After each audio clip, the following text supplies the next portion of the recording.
這點東西，這個铸造工艺还蛮有意思。所以中间你看这个缝隙，这就是一个物理连接的那种缝隙，这个明显就是后铸上去的这么一个东西。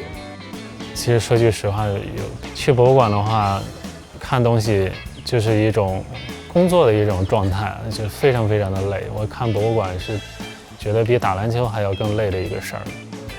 哇，這是那個大師沁都拿過來了。哇，它這好東西還蠻多的。它這個就都是5件一套的，這個就是典型的這種處世的這種鼎，可能它就是專門做隨葬用的。都是典型的這個月式鼎。咱們7號坑從那個填土裡邊不就出了好多這種綠松石嗎？這種小片兒。像它這種腦袋上的這種區域，你回頭也重點觀察一下，就這種一圈一圈的，像孫悟空的緊箍咒一樣的東西。哎，頭大得很。